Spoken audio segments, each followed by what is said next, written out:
নমস্কার। আজকে তৃতীয় পর্ব আমাদের পার্ট 1, পার্ট 2, পার্ট 3 এমনি করে চলছে, কিন্তু 100 দিনের একটা প্রজেক্টের মতন একটা ব্যাপার নিয়ে আমরা শুরু করে ফেলেছিলাম। আজকে তৃতীয় পর্ব। যারা পর্ব 1 আর পর্ব 2 মানে পার্ট 1, পার্ট 2 দেখেননি, তাদের জন্য নিচে লিঙ্ক পেয়ে যাবেন, দেখে নেবেন। তার মধ্যেও অবশ্যই এই যে পর্বটা এখন শুনছেন, যদি আপনি আজকেই প্রথম পরিচয় হচ্ছে, তাহলেও কোনো অসুবিধে নেই। এটার মধ্যে দিয়েও অনেক কিছু বোঝা যাবে, কিন্তু পুরো ব্যাপারটা ভালো করে আমরা কি করছি এটা ভালো করে বুঝতে পারবেন যদি লিঙ্ক দেখে পর পার্ট 1, পার্ট 2, পার্ট 3 এমনি করে যেতে থাকে। কারণ আমরা বলতে ক্যামেরার ওপারে আপনারা যারা রয়েছেন, আপনারা সবাই, আর ক্যামেরার এপারে আমি, আর আস্তে আস্তে আপনারা ক্যামেরার ওপারে আপনারা যতটাই যারা রয়েছেন তারা সবাই কিন্তু আস্তে আস্তে এই দিকেই চলে আসবেন। এই দিকে মানে এসেনশিয়ালি বা অবশ্যম্ভাবীভাবে ক্যামেরার এদিকেই আসতে হবে তা নয়, কিন্তু ক্যামেরার এদিকে আমি যে একটা বিবেচনা বা যে একটা বিচার বা যে একটা মূল্যবোধ নিয়ে আপনাদের সঙ্গে জুড়ছি, সেই মূল্যবোধের আধার করে, সেটাকে আধারশিলা করে যদি আমরা একই দিকে চলতে শুরু করি, তাহলেই কিন্তু আমরা মোটামুটি একই জায়গায় চলে এলাম। এটাই উদ্দেশ্য। আর এই যে আধারশিলা গঠন করা, এটাকে আমরা প্রথম দিন ভেবেচিন্তে বার করেছিলাম যে এটা একটা ধর্মপরায়ণ গণতান্ত্রিক পরিষদ। এই পরিষদের কোনো সভাপতি, কোনো ট্রেজারার, কোনো সেক্রেটারি, অধ্যক্ষ, কোনো কিছুরই তেমনভাবে এই মুহূর্তে দরকার পড়ছে না। যদি কোনো সময় দরকার পড়ে দেখা যাবে, কিন্তু কিছুই তো দরকার পড়ছে না। কারণ এই মুহূর্তে আমরা ফোকাস করেছি আমাদের একদম একাগ্র, আমরা ধ্যানস্থ একটা ব্যাপার নিয়ে। আমাদের এই গণতান্ত্রিক পরিষদ বা ধর্মপরায়ণ গণতান্ত্রিক পরিষদ, এই পরিষদের মধ্যে কে নেতা, কে ছাতা, কে কিছু, এইটা ব্যাপার নয়। আমাদের লক্ষ্য একটাই, যে আমাদের সকলকে, আমাদের এই রাজ্যকে, মানে পশ্চিমবাংলা, ওয়েস্ট বেঙ্গল, এই ওয়েস্ট বেঙ্গল পশ্চিমবাংলার রাজ্যকে মোটামুটিভাবে 100 দিন পর থেকে যারা নিয়ন্ত্রণ করে, নেতৃত্ব দিয়ে, বিধি বেঁধে নিয়ে চলবেন, এগিয়ে নিয়ে যাবেন, তাদেরকে নির্বাচন করা আমাদের দায়িত্ব। আমাদের বলতে আমাদের সকলের, আপনার, আমার, আমাদের সকলের। এই দায়িত্বটা যাতে আমরা সঠিকভাবে পালন করতে পারি, তারই জন্যে এই পরিষদ। তো এই দায়িত্বটা পালন করার জন্য প্রত্যেকের দায়িত্ব। আমার বেশি দায়িত্ব, আপনার কম দায়িত্ব তা নয়।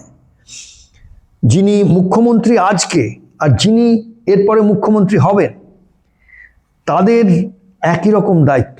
তাদেরও যতটা দায়িত্ব, আপনার, আমার, প্রত্যেকের, আমাদের অতটাই দায়িত্ব। তাহলে এই দায়িত্বটাকে নিয়ে এগিয়ে চলার জন্য বা এই দায়িত্ব পালন করার জন্য আমাদের কাউকে বেশি নেতা বা কম নেতা হতে হবে না, আমাদের কাউকে লিডার বা ফলোয়ার হতে হবে না। প্রত্যেকেই নিজেকে নেতৃত্ব দিয়ে এগিয়ে নিয়ে চলতে হবে। আর এই নেতৃত্ব দিয়ে এগিয়ে নিয়ে চলার পেছনে যে প্রধান যে ভূমিকাটা, সেই ভূমিকাটা হচ্ছে শিক্ষার। কেন বলছি? কারণ আমরা যদি নিজেরা নিজেকে শিক্ষিত না করতে পারি, তাহলে আমরা এই যে দায়িত্বটা আমাদের হাতে রয়েছে, এই দায়িত্বটাতে আমরা ভুল করে ফেলব। কোনো দায়িত্ব পালন করার জন্য আমাদের শিক্ষিত হতে হয়। এটা তো আমরা সবাই মেনে নিতে পারি। একটা দায়িত্ব পালন করব, কিন্তু সেই দায়িত্বটার ব্যাপারে আমাদের কোনো শিক্ষাই নেই, কিছু জানিই না, তাহলে সেই দায়িত্বটা মানে কাকতালীয়ভাবে হয়তো ভালোভাবে পালন করা হয়ে যেতেও পারে, কিন্তু যদি শিক্ষাটা ভালোভাবে পাই ওই দায়িত্ব কিভাবে পালন করতে হবে, তাহলে অবশ্যই ওই দায়িত্বটা ভালোভাবে পালন করার সুযোগটা, চান্সটা বেড়ে গেল। তাই জন্য এই ধর্মপরায়ণ গণতান্ত্রিক পরিষদের মেন উদ্দেশ্য হচ্ছে যে আমাদের সকলকে শিক্ষিত করা। কি বিষয়ে শিক্ষিত করা? আমরা ওই ভোটের দিন, ইলেকশনের দিন গিয়ে যে ইভিএম মেশিনে একটা বোতাম টিপে আমরা নির্ধারণ করব যে যাকে আমরা নির্বাচন করছি তার কপাল নয়, আমাদের প্রত্যেকের কপাল। কি লেখা আছে আগামী 5 বছর, আর শুধু আগামী 5 বছর নয়, কারণ এই 5 বছরে যে যে ডিসিশনগুলো নেওয়া হয়, যেভাবে আমরা এগিয়ে চলি, তার উপর নির্ভর করে তার আগামী আরও 5 বছর আগে, তার আগে গিয়ে কবে কি হবে, তার অনেক কিছুর নিব কিন্তু আজকেই রাখা হয়, বা এই 5 বছরে যে নিবগুলো রাখা হবে সেগুলো অনেক দূর তার প্রভাব। তাই জন্য আমরা নিজেদের যে ভবিষ্যৎ, এই ভবিষ্যৎকে গড়ে তোলার একটা যে বিরাট আমাদের হাতে যে সুযোগ রয়েছে, গণতান্ত্রিক অধিকার রয়েছে, ভোট দেবার যে অধিকার রয়েছে, সেই সম্বন্ধে আমরা শিখব। এটাই ধর্মপরায়ণ গণতান্ত্রিক পরিষদের প্রধান লক্ষ্য। এর মধ্যেও একটা স্ট্র্যাটেজি, প্রথম দিন আমি স্ট্র্যাটেজির কথা বলেছিলাম, সেটা ইলেকশন বা রাজনীতিক যে আমাদের ব্যবস্থাটা, সেই ব্যবস্থাটার মধ্যেই একটা খুব প্রভাব নিয়ে আসার, খুব প্রভাবশালীভাবে তার মধ্যে একটা মূলভূত পরিবর্তন নিয়ে আসার একটা স্ট্র্যাটেজি নিয়ে আমরা ডিসকাস করেছিলাম। যদি ওই পার্ট 1টা মিস করেছেন অবশ্যই সেটা দেখবেন, কিন্তু আর তারপরে পার্ট 2তে সেটা নিয়ে আরও কিছু কথা হয়েছিল, আজকে পার্ট 3। কিন্তু এই যে স্ট্র্যাটেজি বলেছিলাম, এই স্ট্র্যাটেজির মধ্যে আজকে আমরা যেটা একটু গভীরে যাওয়ার চেষ্টা করব, সেটা হচ্ছে এই যে শিক্ষার ব্যাপারটা নিয়ে স্ট্র্যাটেজিটা কি, আমাদের প্ল্যানটা কি, বা আমাদের কোন বুদ্ধি লাগাবো যে নিজেদেরকেই নির্বাচন সম্বন্ধে শিক্ষিত করার জন্য। সর্বপ্রথম বলি, তাহলে আমাদের বুঝতে হবে, আগের দিনই বলেছিলাম, প্রথম দিন থেকেই বলছি যে আমরা কার নির্বাচন করছি। আচ্ছা, একটা খুব ইন্টারেস্টিং জিনিস, যেদিন এই প্রথম পার্ট 1-এর ভিডিওটা রেকর্ড করা হলো, তারপরে সেটাকে যখন এডিট করে ফাইনালি অনলাইনে দেওয়া হলো, তার জন্য একটা থাম্বনেল, মানে থাম্বনেল বলতে যে একটা কার্ডের মতন, যেটা ভিডিওটা শুরু হওয়ার আগে আপনারা সবাই যে একটা কার্ড দেখেন, যেটাতে কিছু লেখা থাকে, একটা হেডলাইন লেখা থাকে, আর কিছু ছবি থাকলো হয়তো। আমরা জানি সব ইউটিউব ভিডিও বা ফেসবুক বা সোশ্যাল মিডিয়াতে আজকাল যাই দেখি ভিডিও, তার একটা থাম্বনেল বলা হয় এটাকে। ইংরেজি থেকে এসছে কথাটা, থাম্বনেল কেন এসছে তা না, তার মধ্যে যাচ্ছি না, কিন্তু এটাই ধরে রাখি, জেনে রাখুন যে এটাকে থাম্বনেল বলা হয়। এই থাম্বনেলটাতে দীপায়ন আর নজিব ওরা যখন, আর তাদের পেছনে আবার রাম রয়েছেন, এরা আমাদের যারা এই ভিডিওগুলো করার দলের মধ্যে কাজ করছেন, তারা দেখলাম বেশ একটা ইন্টারেস্টিং হেডলাইন বা ওই থাম্বনেলের জন্য একটা খুব চমকদার একটা লাইন খুঁজে বার করেছে। অবশ্যই এআই এর দ্বারা তুলে ধরা হয়েছিল কয়েকটা অপশান। সেই অপশানের মধ্যে আমাকে যখন বলা হলো, আমি যে লাইনটা চুজ করে নিয়েছিলাম, যেটা বেছে নিয়েছিলাম, সেই লাইনটা দিয়ে ওই প্রথম যে ভিডিওটা, পার্ট 1-এর ভিডিওটার হেডলাইন ওটা, যে দল নয় মন্ত্রী বেছে নিব। তাহলে এইটা খুব জরুরি ব্যাপার। এটাই আমাদের কিন্তু পুরো এই যে ধর্মপরায়ণ গণতান্ত্রিক পরিষদের যে উদ্দেশ্য, আমরা বলতে পারি যে আমরা এই ইলেকশনে আমরা নিজেদেরকে দেখাবো, নিজেদের মধ্যে একটা পরিবর্তন নিয়ে আসব। আমরা যদি নিজেদের মধ্যে পরিবর্তন না নিয়ে আসি, মানে গণতন্ত্রের যারা প্রত্যেকে যারা মেম্বার, যারা সবাই মিলে আমরা এই গণতন্ত্র যে বলছি, যে প্রত্যেকে আমরা প্রত্যেক ভোটার, আমরা যদি নিজের মধ্যে একটা পরিবর্তন না নিয়ে আসতে পারি, তাহলে আমার বিশ্বাস কোথাওই কোনো পরিবর্তন হবে না। সমাজে পরিবর্তন আনার জন্যে, কোনো ব্যবস্থার মধ্যে পরিবর্তন আনার জন্য সর্বপ্রথম নিজের মধ্যে পরিবর্তন আনতে হয়। তো নিজেদের মধ্যে আমরা ভোটার হিসেবে যে পরিবর্তনটা আনবো, সেটা এই যে এই ভোটে আমরা দল নয় মন্ত্রী বেছে নেব। এটাই আমাদের স্লোগান বলা যায়, দল নয় মন্ত্রী বেছে নেব।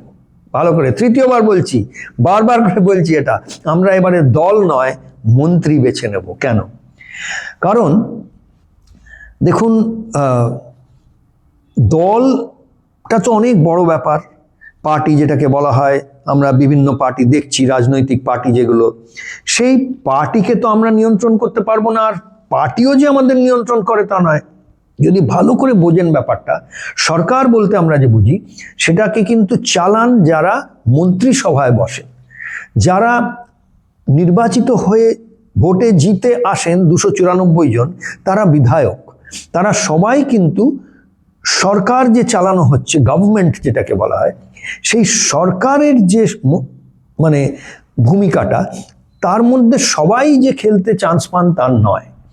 যারা মন্ত্রিত্ব করছেন, মন্ত্রিসভায় বসছেন, তারাই কিন্তু সরকারটাকে চালিয়ে নিয়ে চলেছেন। কারণ তারা প্রত্যেকজন এক একটা, বা এখনকার দিনে কি আর বলবো, এক একটা তো নয়, এক একজন অনেকগুলো করে হয়তো দপ্তর বা মন্ত্রক চালান। তো আমাদের বোঝা উচিত যে আমরা নির্বাচন যে করছি, আমরা বিধানসভা নির্বাচন করছি, তাদের বিধায়করা নির্বাচিত হচ্ছেন, তাদের মধ্যে থেকে যে পার্টি জিতছে, মানে যে দল জিতছে, সেই দল নিজের নেতা বা নেত্রী নির্বাচন করে নিচ্ছেন। আর সেই নেতা বা নেত্রী দলের যা সংবিধান, দলের যা কনস্টিটিউশন, সেই সব মেনে বা দল যেভাবে চলে সেই দলের নিজস্ব তন্ত্র বা নিজস্ব বিধিবিধান মেনে তারা নির্ধারণ করছেন এক মন্ত্রিসভা। এই মন্ত্রিসভায় যারা বসছেন তারা বিভিন্ন এক একজন এক একটা দপ্তর বা এক একটা মন্ত্রককে সামলিয়ে এটা নির্ণয় করছেন যে আমাদের সকলের আগামী 5 বছর ঠিক আমরা কি পাবো না, কিভাবে এগোবো, কিভাবে পিছোবো, কোন দিকে যাব না যাব, এই সবগুলো কিন্তু নির্ণয় করছেন তারা। তাহলে আমাদের সর্বপ্রথম বুঝতে হবে যে আমরা এই ভোট বা ইলেকশনের মধ্যে দিয়ে একটা দলকে নির্বাচন করছি না, আমরা একটা মন্ত্রিসভাকে নির্বাচন করছি। মন্ত্রিসভাকে নির্বাচন করার যে পদ্ধতিটা, তার মধ্যে যে দল জিতছে তার একটা বড় ভূমিকা রয়েছে। সেই দলের নিজস্ব যে তন্ত্র, তার যে নেতা বা নেত্রী, তার একটা খুব বড় ভূমিকা রয়েছে। কিন্তু সেই পুরো ব্যাপারটাই নির্ভর করছে কিন্তু আমাদের উপর। তাহলে গণতন্ত্রের যে অধিকারটা আমরা ইভিএম মেশিনে গিয়ে বোতাম টিপে যে ভোটটা দেব, যখন গণতান্ত্রিক অধিকারটাকে পালন করব, তখন কিন্তু আসলে আমরা আখেরে গিয়ে এক মন্ত্রিসভার নির্বাচন করছি। কারণ হচ্ছে যে আমরা যে 294 জন বিধায়ককে নির্বাচন করে যে দল জিতবে সেই দলের নেতা বা নেত্রীর কাছে আমরা যে নিবেদন করব, সেইটা আমাদের কাজ।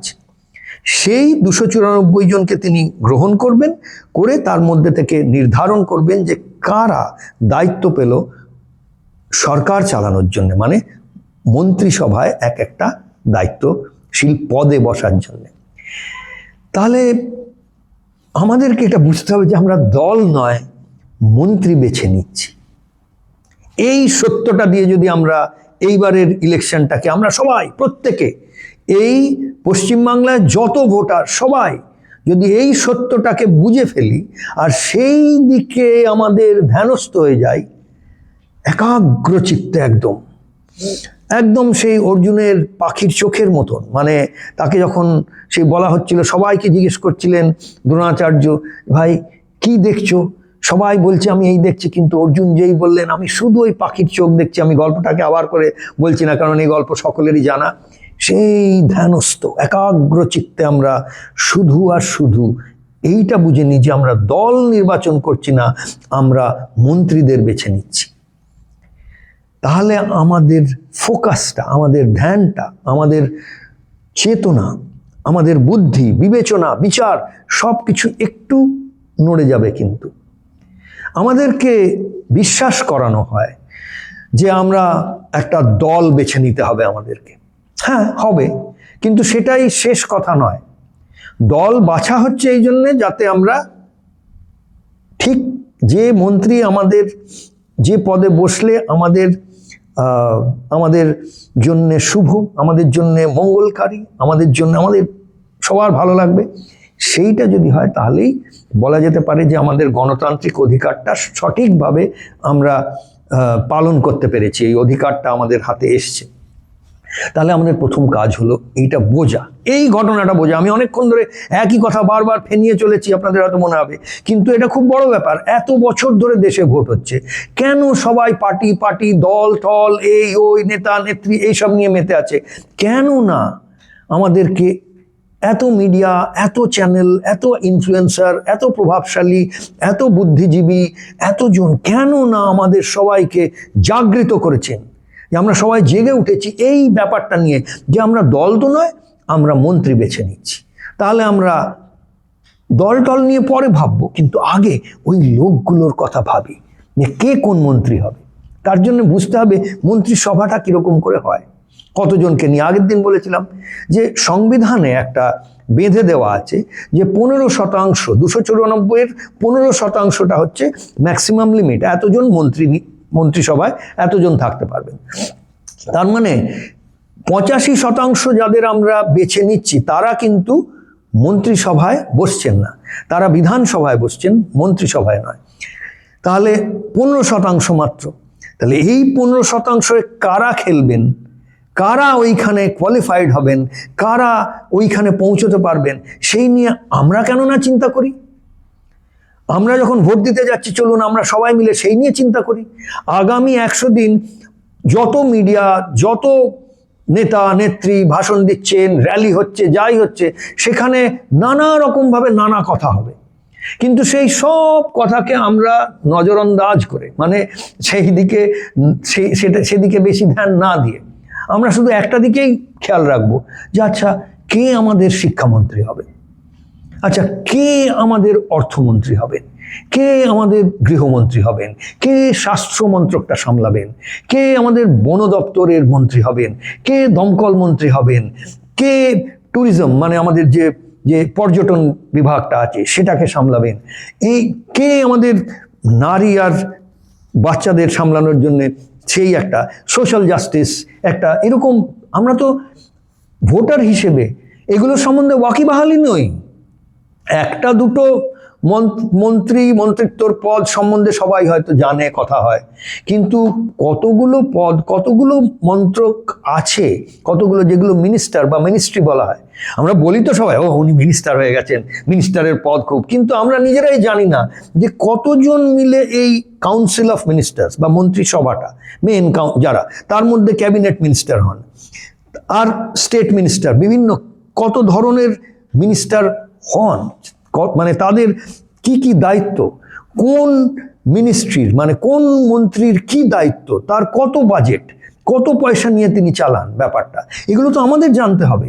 চলুন না আমরা এই ইলেকশনটাকে একটা একটা একটা মানে খেলা ধরে নিয়ে এই খেলাটার মধ্যে দিয়ে আমরা প্রত্যেকে শিখে ফেলব যে মন্ত্রিত্ব সম্বন্ধে। কারণ যিনি মন্ত্রী হবেন তিনি তো মন্ত্রী ডিপার্টমেন্টটা বা ওই দপ্তরটা চালাবেন, কিন্তু ওটার প্রভাব তো আমাদের উপর পড়বে।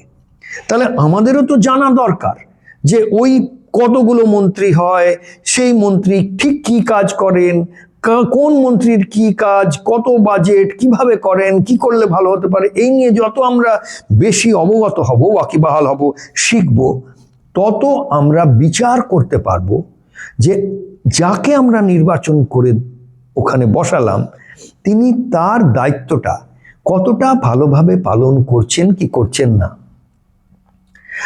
আমরা কাউকে একটা দায়িত্ব দিয়ে পাঠিয়েছি, ধরে নেওয়া যাক সচিন তেন্ডুলকর বা বিরাট কোহলি ক্রিকেট খেলছেন ব্যাটসম্যান হিসেবে, আর আমরা যদি এটা জানি না ভালো ব্যাটসম্যানের কাজটা কি, তাহলে কি আমরা কোনোদিন বুঝতে পারবো যে সে বিরাট কোহলি ভালো ব্যাটসম্যান কি নয়, ভালো ব্যাটসম্যান নন, তিনি কেমন খেললেন?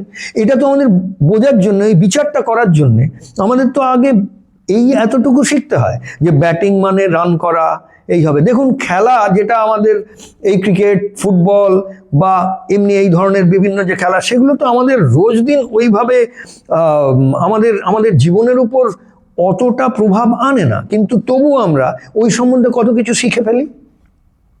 আজকে ক্রিকেট সম্বন্ধে জিজ্ঞেস করুন, আমাদের যত ভোটার আছেন তারা ক্রিকেট সম্বন্ধে যত কথা বলতে পারবেন, যত জ্ঞান তাদের, ফুটবল সম্বন্ধে তাদের যত জ্ঞান, বলিউড টলিউড এইসবের ব্যাপারে তাদের যত জ্ঞান, তা কেন বলবো রাজনীতিতেও এক একটা দল নিয়ে তাদের যত জ্ঞান, কিন্তু সরকার ঠিক কিভাবে চলে, মন্ত্রী মানে প্রত্যেকটা মিনিস্টার আর মিনিস্ট্রিগুলো কি করে চলে, সেইগুলোর সম্বন্ধে আমাদের জ্ঞানই নেই। তো চলুন না এই কদিন আমরা এই যে বলছি ধর্মপরায়ণ গণতান্ত্রিক পরিষদ, আমরা লেগে পড়ি সবাই মিলে। এটা আমি শুধু একতরফা কিছু শিখিয়ে যাব তা নয়, কারণ কোনো কিছু শেখানো যায় না। শিক্ষার ক্ষেত্রে যেটা সর্বপ্রথম যে ব্যাপারটা আমি শিখেছি নিজের জীবনে বা গুরু কৃপায় বলা যায়, যেটা বুঝতে পেরেছি যে কাউকে কিছু শেখানো যায় না, কিন্তু মানুষ শিখতে পারে। আপনি কাউকে কিছু শেখাতে পারবেন না, কিন্তু কেউ যদি কিছু শিখতে চায় সে শিখতে পারে। তাহলে আমরা প্রত্যেকেই এই এই নিমিত্ত হতে পারি একে অন্যকে শেখানোর জন্য। এই করতে গিয়ে আমরা যে এই রাজ্যের যে 10 কোটি ধরে নেন ভোটার, এই 10 কোটি মানুষ যদি 100 দিনের মধ্যে শিখে যান যে আমাদের কটা মন্ত্রিত্ব, কজন মন্ত্রী মিলে কিভাবে চালান না চালান, এই যে সিলেবাসটা, এটাতে যদি 10 কোটি মানুষ একদম ডিস্টিংশন ফার্স্ট ক্লাস ফার্স্ট হতে পারেন, আমার বিশ্বাস তাহলে কিন্তু আমরা একটা অন্য ধরনের রাজনীতি গড়ে ফেলব। শিক্ষা, জ্ঞান, এটা কিন্তু ধর্মের একটা খুব বড় অঙ্গ। অজ্ঞানী হয়ে থাকা কিন্তু অধর্মেরই একটা অঙ্গ।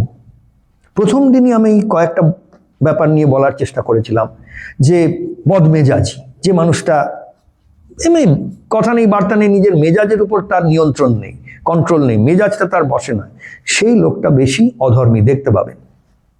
ঠিক সেই রকমভাবে যে লোকটা চিটিংবাজ, মানে সততা এই সম্বন্ধে তার সে ঠিক কন্ট্রোলে নেই, সেটাকে সে নিজের যে সততাটা সেটাকে সে নিজের বশে রাখতে পারে না, মানে চিটিংবাজ সহজ কথায়, সেটাই তো অধর্ম। ঠিক সেই রকমভাবে যে মানুষটা পরশ্রী কাতর যাকে বলা হয়, মানে ঈর্ষা, অন্যের ভালো হচ্ছে সেটা তাকে কষ্ট দেয়, ঈর্ষা, এটাই তো, এর থেকেই তো অধর্ম বেরিয়ে আসে। ঠিক সেইভাবে লোভ, আগের দিন বলছিলাম, দ্বিতীয় পার্ট 2তে দেখবেন লোভ সম্বন্ধে কথা হয়েছিল, পাওয়ারের লোভ, সত্তার লোভ, এটা নিয়ে কথা হয়েছিল। কিন্তু যে কোনো লোভ, এই লোভ, গ্রিড ইংলিশে বলা হয়, এটাই তো অধর্মের জড়। অধর্মটা তো ওখানে সেখানে নয়, অধর্মটা তো আমাদের প্রত্যেকের মধ্যে রয়েছে, আর রয়েছে মানে থাকার সম্ভাবনা যে কোনো সময় রয়েছে। আমি যদি একদম দুধে ধোয়া তুলসী পাতা হয়ে গেলাম আজকে, তাহলেও কিন্তু কালকে হঠাৎ একটা পরিস্থিতিতে আমার মধ্যে একটু লোভ চন্মন করে উঠলো, তাহলেই আমি অধর্মের গ্রাসে পড়ে যাব। কিন্তু তাহলে আমি ধর্মপরায়ণ কি অধর্মপরায়ণ সেটা আমার উপর কোনো লেবেল দিয়ে লেখা নেই। যে কোনো পরিস্থিতিতে আমি কিভাবে সেই পরিস্থিতির মোকাবিলা করছি, নিজেকে কিভাবে সেভাবে প্রকাশিত করছি, আমার সত্তাটাকে আমি কিভাবে প্রকাশিত করছি, তার উপর নির্ভর করছে আমি ধর্মপরায়ণ কি ধর্মপরায়ণ নই। তাহলে ধর্মপরায়ণ এটার উপর নির্ভর করছে না যে আমি কবার মন্দিরে গিয়ে মাথা নত করছি না মসজিদে গিয়ে করছি। হ্যাঁ, ওগুলো নিশ্চয়ই এক একটা দারুণ, অত্যন্ত গুরুত্বপূর্ণ আর অত্যন্ত প্রভাবশালী টেকনিক, মানে কৌশল ধর্মপরায়ণ হবার জন্য। সে আপনি মসজিদে গিয়ে প্রকৃত মুসলমান হলেন, না মন্দিরে মাথা নুইয়ে প্রকৃত সনাতনী হলেন বা হিন্দু হলেন, বা আপনি গির্জায় গিয়ে প্রকৃত খ্রিস্টান হলেন, বা আপনি গুরুদ্বারায় গিয়ে প্রকৃত শিখ হলেন। প্রকৃত শিখ মানে ধর্মপরায়ণ, প্রকৃত মুসলমান মানে ধর্মপরায়ণ, প্রকৃত হিন্দু মানে ধর্মপরায়ণ। ওইখানে গিয়ে আমরা একত্র হতে পারি, যে ধর্মপরায়ণ হব, অধর্মের বিরুদ্ধে লড়ব। যে কৌশল বা যে টেকনিক বা যে পথ বা যে রাস্তা দিয়েই আমি চলি না কেন, ধর্মপরায়ণ হওয়ার জন্য আমাকে এইগুলোকে আগলাতে হবে। আমি কি লোভী, আমি কি চিটিংবাজ, আমি কি ঈর্ষায় পুড়ে মরছি, আমি কি বদমেজাজি, মানে কথা নেই বার্তা নেই রেগে যাই, আমি কি কামুক, আমি কি অহংকারী, নিজেকে এই মনে করি এমন যে আমি ছাড়া ও বাবা সব কিছুতেই আমি আমি আমি অহংকারী, আমার নিজের অহংয়ের উপর আমার কন্ট্রোল নেই, নিয়ন্ত্রণ নেই। আমি কি অলস, মানে সব কিছু নিয়ে হার্ড ওয়ার্কিং, খাটবো সেটা নয়, অলসতা আমাকে গ্রাস করেছে, এগুলোই তো অধর্মের জড়। আমি কি অস্বীকার করি নিজের যে দোষগুলো, সেগুলোকেই স্বীকার করি না, স্বীকার করতে পারি না, ডিনায়াল বলেছিলাম আগের দিন, তার গ্রাসের মধ্যে রয়েছি, এগুলোই তো অধর্মের জড়। আর তারই সঙ্গে জেগে উঠে আসছে, এক এক করে গোনাচ্ছিলাম কিন্তু গুনতে গুনতে প্রায় 9টা গুনিয়ে ফেলেছি অধর্মের জড়। 10 নম্বরটা হলো অজ্ঞানতা। আমি জ্ঞান নেই, ইগনোরেন্ট, জ্ঞান নেই, কিন্তু মনে করি আবার, আরো বড় কথা, স্বীকার করি না যে জ্ঞান নেই। তাহলে অজ্ঞানী, এই অজ্ঞানতাটাই তো অধর্মের একটা জড়। ঠিক সেই রকম ভাবে আমি হিংস্র, ভায়োলেন্ট, মানে নিজের উপর নিজের শান্ত রাখতে পারি না নিজেকে। কথায় বার্তায় আমি একটা বদমেজাজ তো একটা, কিন্তু যখন সেটা একটা অ্যাকশানে আমার আমার আমার আমার যে কার্যগুলো করছি তার মধ্যে প্রকাশ পেয়ে যাচ্ছে আমার মধ্যে অশান্তিটা, তাহলে আমি হয়ে গেলাম হিংস্র, ভায়োলেন্ট। এইগুলোই তো আমাদের শত্রু। যে শত্রু আমার চারিদিকে রয়েছে, সেই কোনো বাইরের শত্রু নয়, কোনো অন্য কেউ নয়। এই শত্রুত্বের যে এই এই ভাবগুলো, এগুলো যে কোনো সময় আমার মধ্যে দিয়ে যদি প্রকাশ হয়ে যায়, তাহলেই আমি ধর্মপরায়ণ থাকার যে আমার সুন্দর একটা সুযোগ ছিল সেটা হারিয়ে ফেললাম কিছুক্ষণের জন্য। তার মানে আমি অধর্মী হয়ে গেছি তা নয়, কিন্তু ওই পরিস্থিতিতে আমি ধর্মপরায়ণ হতে পারলাম না। কিন্তু আমরা যদি এগুলো সম্বন্ধে সচেতন থাকি, জ্ঞান থাকে, আমরা কৌশল টেকনিকগুলো জানি কি করে এগুলোকে নিয়ন্ত্রণে রাখবো এই ব্যাপারগুলোকে, তাহলেই আমরা আস্তে আস্তে ধর্মপরায়ণ হয়ে যেতে পারবো। আর এটা সাধনার মধ্যে দিয়ে সবাইকে এই চেষ্টা করতে থাকতে হবে। কেউই বলতে পারে না আমরা ধর্মপরায়ণ গণতান্ত্রিক পরিষদ বলছি বলে তার মানে এই নয় যে ওই পরিষদে যারা নাম লিখেছেন তারা সবাই ধর্মপরায়ণ। তার মানে তারা এই ব্যাপারটা মেনে নিয়েছেন যে খেলাটা হচ্ছে ধর্ম আর অধর্ম, লড়াইটা হচ্ছে এই দুটোর মধ্যে। সনাতন কি, ধর্ম আর অধর্মের মধ্যে যে টানাপোড়ন, যে টেনশন, যে যুদ্ধ, যে লড়াই, সেটাই সনাতন। তাহলে ধর্মটাও যদি সনাতন, অধর্মটাও সনাতন। তাই জন্যেই এই দুজনের মধ্যে ধর্মযুদ্ধ চলতেই থাকবে, যুগে যুগে যুগে যুগে চলতেই থাকবে। যুগ মানে ওই যুগ সেই যুগ নয়, প্রত্যেক মুহূর্তের মধ্যে যে যুগ লুকিয়ে রয়েছে, সেই প্রত্যেক মুহূর্তে মধ্যে এই ব্যাপারটা রয়েছে। আমি ধর্মের প্রকাশ করব না অধর্মের প্রকাশ করব, যে কোনো পরিস্থিতিতে, যে কোনো মুহূর্তে। এইটা সম্বন্ধে যারা সচেতন আর এই নিয়ে যারা কাজ করে চলেছেন, এই নিয়ে নিজের সাধনায় মগ্ন হয়েছেন যে কি করে আমি চেষ্টা করব, চেষ্টায় সফল হব তা নয়। অনেক সময় এমনি হবে যে আমি পেরে উঠব না, আমার মধ্যে দিয়ে অধর্মই খেলবে। কিন্তু যদি আমি সচেতন হই তাহলে বুঝবো ভুল হয়ে গেছে, স্বীকার করব, প্রায়শ্চিত্ত করব, শিখব, জ্ঞানী হব। নিজের মধ্যে দিয়ে যে অধর্মের শিকার হয়েছি আমি, তার মধ্যে দিয়ে আমি একটু উপরে উঠব। এর পরের পরিস্থিতিতে আবার ওই জিনিসটা করব না, শিখব, জ্ঞানী হব। তাহলে এই এতগুলো কথা কিন্তু উঠলো ওই জ্ঞানের ব্যাপারটা নিয়ে, কারণ অজ্ঞানী হওয়াটাও অধর্মের একটা আধারশিলা। তাহলে আমরা ভোট দিতে যাচ্ছি, আর ভোট দিতে যাচ্ছি মানে আমরা এটাই দিকবিদিক জ্ঞান শূন্য কেন দিতে যাচ্ছি? আমাকে বিভিন্ন দল, নেতা, নেত্রী, এই সেই যারা রয়েছেন তারা মিলে মাথার মধ্যে ঢুকিয়েছেন যে দলটাকে বেছে নিতে হবে, সেটাই আসল। আরে সেটা আসল নয়, সেই জন্য ভোটের ব্যবস্থা হয়নি। আমাদের যে সংবিধান, সেই সংবিধানে যা যা কিভাবে সরকার গঠন হবে, চলবে, তার মধ্যে দলের ব্যাপারটা একটা ছোট্ট ব্যাপার। যদি কোনো দল না থাকতো, যদি 294 জন ইন্ডিপেন্ডেন্ট মানুষ, মানে সম্পূর্ণভাবে কোনো দলের নন, এই 294 জন স্বনির্ভর মানুষকে যদি আমরা বেছে নিতাম, তাহলে তো 294 জন একক মানুষ বিধায়ক হতেন আমাদের। এমনি কোথাও মানে কোনো সংবিধানে মাথার দিব্যি দেওয়া নেই যে এই 294 জন কোনো দলেরই হতে হবে। ইন্ডিপেন্ডেন্ট যাকে বলা হয়, আগের দিন নির্দলীয় বলছিলাম, আমরা এই গণতান্ত্রিক পরিষদ যেটা, ধর্মপরায়ণ গণতান্ত্রিক পরিষদ যেটা ডিপিজিপি, সেখানে আমরা বলছি যে নির্দলীয় বলে কিছু হয় না, আমরা সর্বদলীয়, সব দলকে আমরা শ্রদ্ধা করি, ভক্তি করি। আমরা বুঝি যে তারা যে গুরুত্বপূর্ণ দায়িত্বটা পালন করছেন আমাদের দেশের জন্যে, রাজ্যের জন্য, আমাদের সমাজের জন্যে।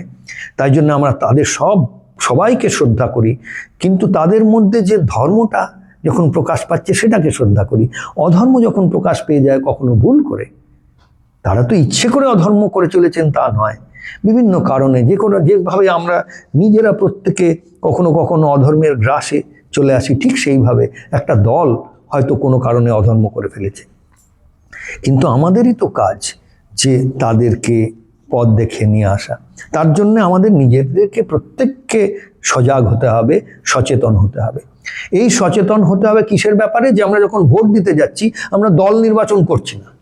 তাহলে যত র্যালি হচ্ছে, যত স্পিচ হচ্ছে, যত নেতা নেত্রী এসে বলছেন, যখন যাই বলছেন, আমরাও সব কান দেবো না, শুনবো না, বেশি বেশি শুনবো এই ব্যাপারটা যে আমরা নির্বাচন করছি কাকে? মন্ত্রী। তাহলে বলুন কে মন্ত্রী হবে? বলুন, ওই নিয়ে কথা বলুন, কি করেছেন না করেছেন। সবাই তো ভাষণ দিতে এসে আমি এই এই এই করেছি আর সে ওই ওই ওই করেনি, আমি ভালো সে খারাপ, এটা করতে, এসব নিয়ে কি হবে? এটা এত বছর ধরে আমরা শুনছি। এই বছর চলুন না আমরা নিজেরা একটু ন্যারেটিভ বলা হয় ওটাকে পাল্টে দিই। ন্যারেটিভটা আমরা হয়ে এই দিকে নিয়ে চলে আসি যে আচ্ছা বলুন না কে মন্ত্রী হবে, কে শিক্ষামন্ত্রী হবে, কে গৃহমন্ত্রী হবে, কে স্বাস্থ্যমন্ত্রী হবে, কে আপনার পর্যটন মন্ত্রী হবেন? বলুন, আগের থেকে বলুন, অসুবিধা কি আছে? এই প্রশ্নটা আমরা তখন করব যদি আমরা নিজেরা শিক্ষিত হই। তাহলে এটাই বলতে চাইছি আজকে এতক্ষণ সময় নিয়ে, কিন্তু একটাই কথা বারবার রোগড়ে রোগড়ে বলছি। আপনারা তো ভাববেন যে এই একটা কথা তো 1 মিনিটে বলতে পারতো, এই ভাই এত কারোর সময় নেই, আধ ঘন্টা ধরে একই কথা হেঁজিয়ে চলেছে কেন? কেন এত বছর হয়ে গেল? এইটা যদি এত সহজ কথা হতো, কেন আমরা জাগিনি? কেন কেউ বলেনি যে আমরা দল নির্বাচন করার জন্য গিয়ে ভোট দিচ্ছি না, আমরা মন্ত্রী নির্বাচন করার জন্য গিয়ে ভোট দিচ্ছি? তো তাহলে এইটা যদি জেনে গেলাম, তাহলে আমাদের জন্য সিলেবাসটা বেরিয়ে এলো যে আগামী 100 দিনে আমাদের একটা, যদি সত্যিকারের ধর্মপরায়ণ গণতান্ত্রিক পরিষদের মেম্বার হতে হয়, সেই পরিষদের মধ্যে নিজেকে দাখিল করতে হয়। আচ্ছা করবেন তো? করবেন তো? এটা কিন্তু বুঝে নিন, করতে হবে।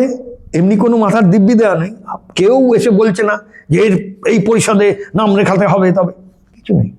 যদি নিজের ইচ্ছা হয়, মনে হয়, কথাগুলো শুনে যদি মনে হচ্ছে এটা করে কিছু লাভ হতে পারে, তাহলে এই পরিষদের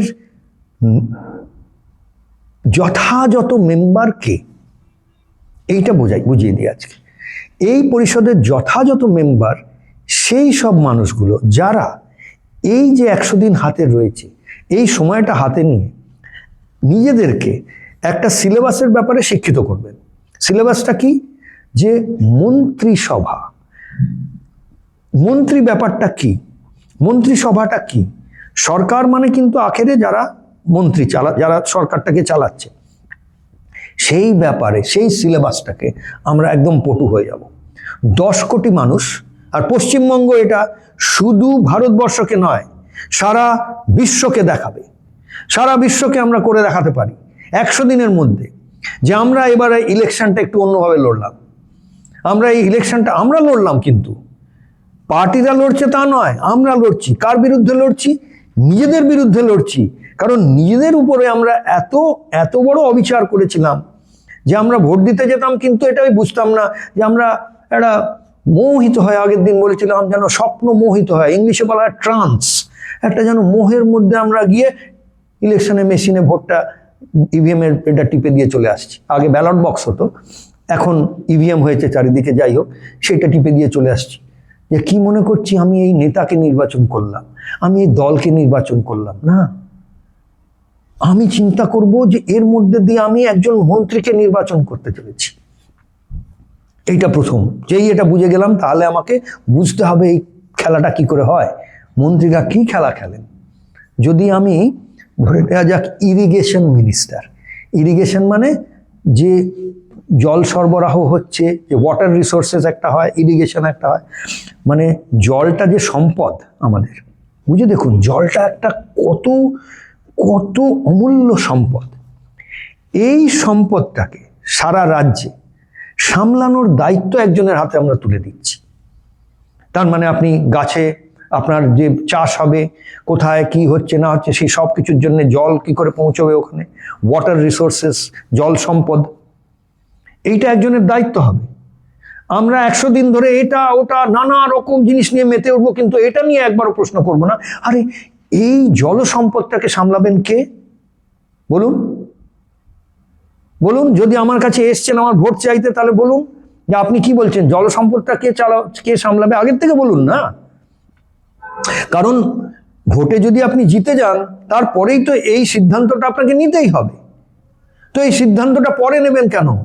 আগে এই সিদ্ধান্তটা নিয়ে আমাদের কাছে আসুন যে আমার জল সম্পদটাকে সামলানোর জন্য আমি এই লোকটাকে বেছেছি, আর এই লোকটা ঘটনা চক্রে এই কনস্টিটিউয়েন্সি থেকে দাঁড়িয়েছে, তাহলে আপনারা চেষ্টা করুন এনাকে জেতানোর জন্যে।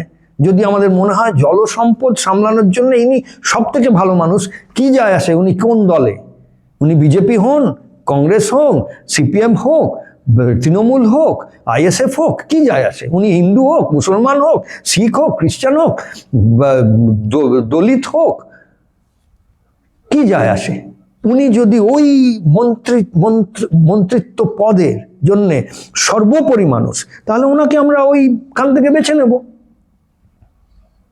আচ্ছা, আরেকটা ধরে নেওয়া যাক, আরেকটা কনস্টিটিউয়েন্সিতে অন্য একজন দল বলছে, আমার দিক থেকে আমি বলছি যে আমার দল মনে করে যে এই ভদ্রলোক বা এই ভদ্রমহিলা ইনি এই জলসম্পদ মন্ত্রী হবার জন্যে এনার সব থেকে বেশি গুণ আছে, সব থেকে বেশি ইনি হতে পারেন বলে মনে করি। অন্য একটা কনস্টিটিউয়েন্সি হয়তো তারা বলছেন, তাই তিনি ওই কনস্টিটিউয়েন্সিতে লোকজন তাকে চেনে জানে, তাই জন্য সেখান থেকে দাঁড়াচ্ছেন।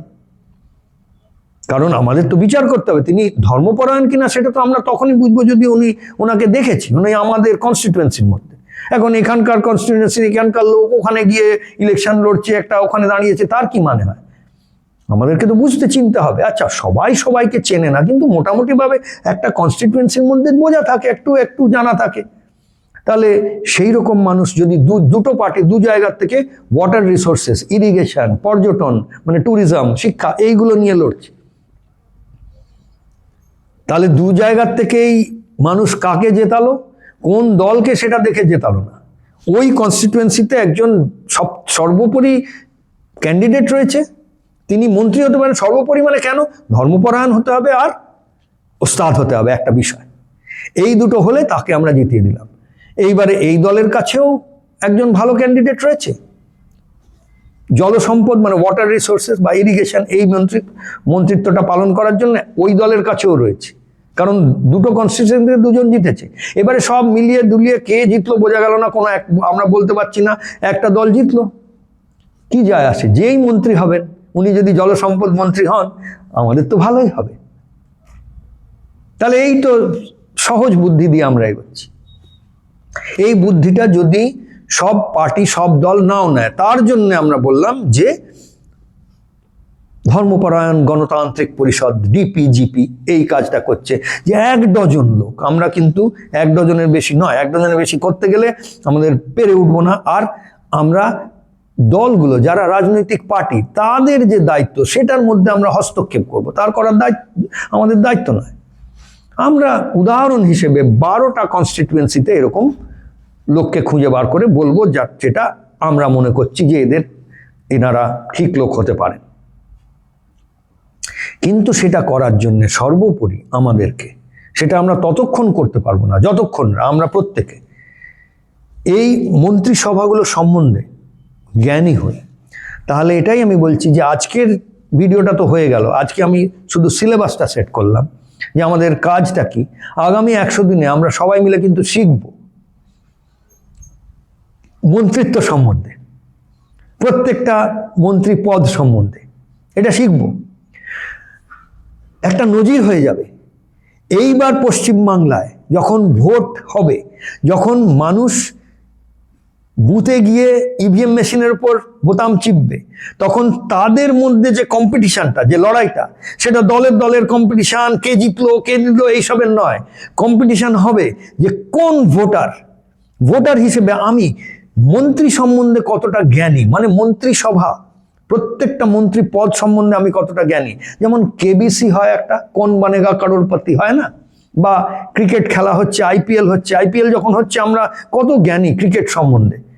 ক্রিকেট যারা খেলছেন তাদের সম্বন্ধে, তাদের স্ট্যাটিস্টিক্স, কে কবে কত রান করেছেন না করেছেন, কোন দিক দিয়ে বল করলে কি স্ট্র্যাটেজি হলে, এই সম্বন্ধে তো আমরা এত জ্ঞানী। আচ্ছা, ক্রিকেট সম্বন্ধে এত জ্ঞান নিয়ে কত আমরা সেই জ্ঞানটা ধুয়ে জল খাবো?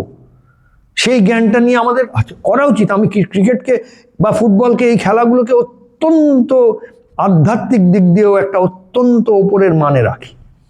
ঠিক ওইখান থেকে প্রেরিত হয়ে আমাদেরকে জীবনের খেলাগুলো খেলা উচিত, জীবনটাকে ওইভাবে চালনা করা উচিত, এটাই বলছি।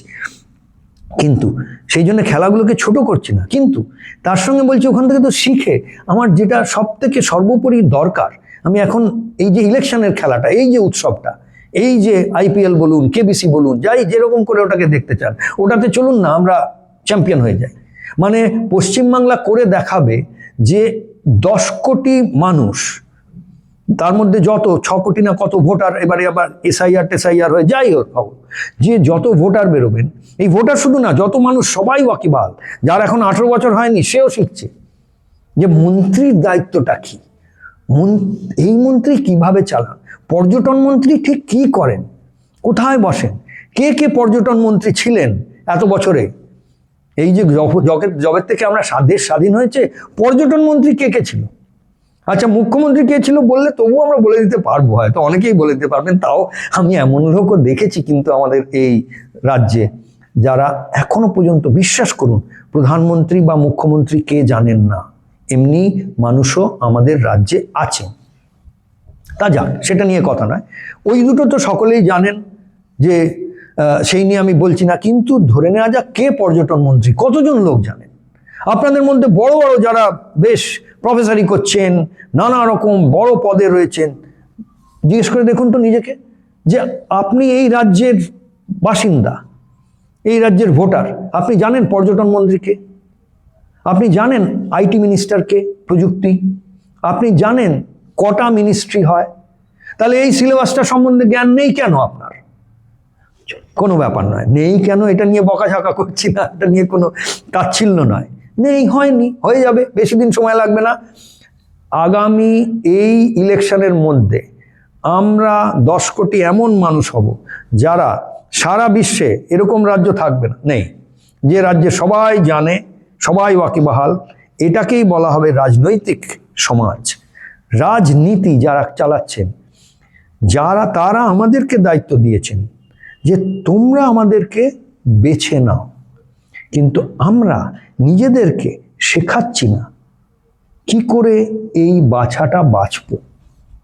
এইটা শেখার জন্যে আমাদের প্রত্যেকের বিচার, বিবেক, বুদ্ধি সব আছে, কিন্তু জ্ঞানটা নেই।